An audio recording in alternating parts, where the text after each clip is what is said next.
যে ঢিঙৰ যি এটা নাৰকীয় কাণ্ড ইতিমধ্যে হৈ গৈছে আৰু সেই ভিত্তিয়ে আমি সদৌ টাই আহোম ছাত্ৰ সন্থাই উজনি অসমৰ বিভিন্ন প্ৰান্তত যি মিয়াসকল আছে সন্দেহজনক যি মিয়া আছে তেখেতলোকক আমি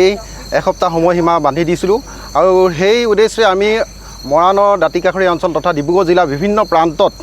আমি ইতিমধ্যে সেই মিয়াসকলক আমি হকিয়াই দিবলৈ আমি বিভিন্ন স্থানলৈ গৈছোঁ আৰু আমি বহু তেনেধৰণৰ অচিনাক্ত সন্দেহজনক আমি নাগৰিক ইতিমধ্যে দেখিবলৈ পাইছোঁ বহু ধৰণৰ স্থানত। আজি এতিয়া আমি উপস্থিত আছোঁ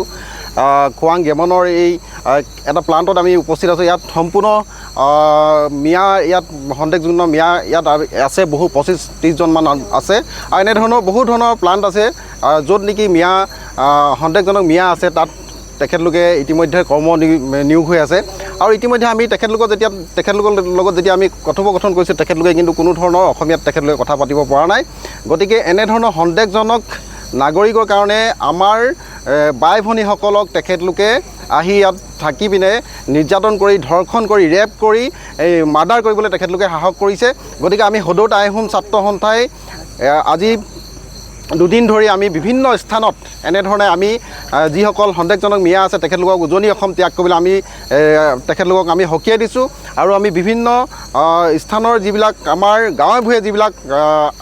আমাৰ মানুহ আছে তেখেতলোকেও বহু এনেধৰণৰ সন্দেহজনক মিয়াক আনি তেখেতলোকৰ ঘৰত কৰ্ম নিয়োজিত কৰি ৰখা আমি ইতিমধ্যে গম পাইছোঁ। গতিকে আমি সকলোকে অনুৰোধ জনাইছোঁ যে এইটো কাৰণে অনুৰোধ জনাব বিচাৰিছোঁ যে আমাৰ বাই ভনীসকলক যদি সুৰক্ষিত কৰিবলৈ হয় তেখেতলোকক যদি আমি নিৰাপত্তা দিবলৈ হয় তেতিয়াহ'লে এনেধৰণৰ সন্দেহযুক্ত যিবিলাক মিয়া আছে বিদেশী যিবিলাক মিয়া আছে এই মিয়াসকলক আমি খেদি পঠিয়াব লাগিব। তেতিয়াহে কিন্তু আমাৰ বাই ভনীসকল সুৰক্ষিত হ'ব। আজি আমি জানিব পাৰিছোঁ যে বহু এনেধৰণৰ ঠিকাদাৰ আছে ঠিকাদাৰে তেখেতলোকৰ মুনাফাৰ বাবে কম খৰচত তেখেতলোকক সন্দেহজনক মিয়াক আনি পিনে তেখেতলোকে নিয়োজিত কৰিছে আৰু তেনেধৰণৰ সন্দেহজনক মিয়াসকলে আমাৰ ভাই ভনীৰ ওপৰত চকু ৰাখি তেখেতলোকে এই নিষ্ক্ৰিয় এই কামবিলাক কৰিবলৈ তেখেতলোকে কোনো ধৰণৰ কুণ্ঠাবোধ নকৰে। আৰু আমি সেইবাবে সদৌ টাই আহোম ছাত্ৰ সন্থাই আমি অসম চৰকাৰ তথা মাননীয় মুখ্যমন্ত্ৰী মহোদয়ক আহ্বান জনাব বিচাৰিছোঁ যে এনেধৰণৰ কাণ্ডক যাতে তেখেতলোকে কঠোৰভাৱে শাস্তি প্ৰদান কৰে তাৰ বাবে আমি সদৌ টাই আহোম ছাত্ৰ সন্থাই আমি দাবী জনাইছোঁ।